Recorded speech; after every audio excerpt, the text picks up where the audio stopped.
चला पटकन छोले भटुरे खायला आणि मी ते कसे केले बघा। सर्वात आधी भटुऱ्यांसाठी 3 वाटी मैदा, मीठ, बेकिंग पावडर, बेकिंग सोडा, कसुरी मेथी, दही आणि थोडं तेल टाकून कोमट पाण्याने छान कणिक भिजवून घ्यायची, मऊसूत भिजायची आणि आता ते मुरायला ठेवून द्यायचं। आता इथे रात्री भिजवलेले छोले कुकरमध्ये शिजण्यासाठी टाकायचे। त्यात थोडा खडा मसाला टाकला, चहा पावडरची पुडी, मीठ आणि पाणी टाकून याच्या 3-4 शिट्ट्या काढून घ्यायच्यात।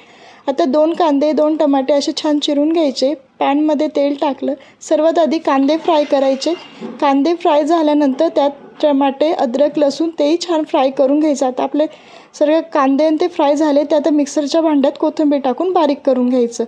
तोपर्यंत आपले छोलेही छान शिजलेत, तुम्ही बघू शकता असे मऊसूत शिजवले। त्याला थोडं स्मॅश केल्यानंतर फोडणीसाठी कढईत तेल टाकलं, थोडी मोहरी टाकली आणि ते आपली केलेली पेस्ट टाकली। ती छान भाजल्यानंतर त्यात तिखट, जिरेपूड, धनेपूड, छोले मसाला, हळद टाकून ते छान परतून घ्यायचं। आता परतल्यानंतर त्यात पाणी टाकून ते छान अजून परतायचं, जेणेकरून आपल्या छोलेचा मसाला छान शिजला जातो आणि छान तळून पण येतं त्याला।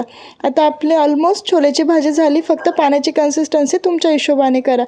नंतर थोडंसं मसाला आणि चटणीची फोडणी दिली, खूप छान होतं, तुम्ही नक्की करून बघा। आता आपलं साईडला मुरवत ठेवलेलं भटुऱ्यांचं पीठ छान मुरलं होतं, म्हणून त्याचे छान भटुरे करून घेतले आणि कोणाकोणाला भटुरे आवडतं मला कमेंट करून नक्की सांगा।